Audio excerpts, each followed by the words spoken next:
Remplacer le buis en climat continental.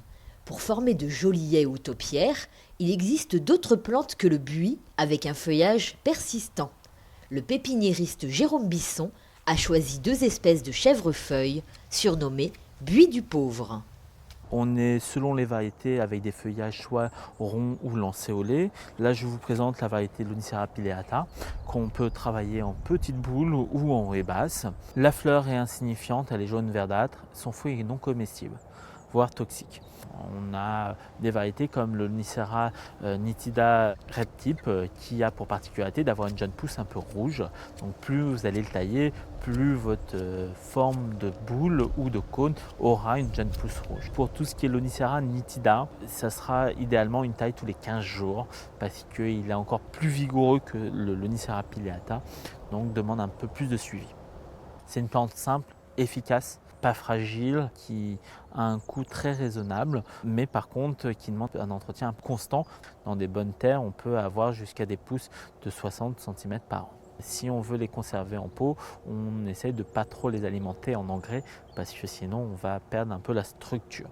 C'est une plante qu'on met en milieu continental parce qu'elle peut tenir à moins 18, moins 19. C'est une plante qui résiste très bien au froid et à l'humidité. Son inconvénient, si on a un peu trop de neige, on peut avoir l'hiver un peu de perte de feuillage.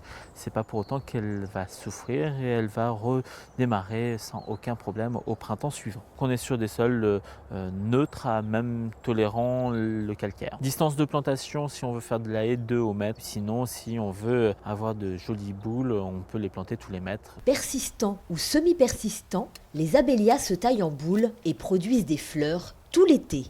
J'ai sélectionné plutôt la variété Little Richard par rapport à son port. Donc c'est une variété déjà naturellement compacte, petite. Sa floraison, comme vous pouvez l'apercevoir, est en partie haute de la plante. C'est une plante qui se ramifie très bien. On est sur une croissance relativement rapide. On va moins l'utiliser pour faire de la haie, on va plutôt la travailler pour faire un aspect plutôt boule. On est sur une rusticité de moins 15, moins 16. Les abélias supportent les sols normaux et frais. Elles n'aiment pas l'excès d'humidité par contre. Les abélias ont un système racinaire assez rustique au niveau de la culture en pot. Elles tiennent régulièrement à moins 14, moins 15. Son bois est rouge sur toutes ses jeunes pousses et c'est une plante qui supporte très bien la taille. Certains houx japonais, avec une résistance jusqu'à moins 15 degrés, conviennent aussi en zone froide.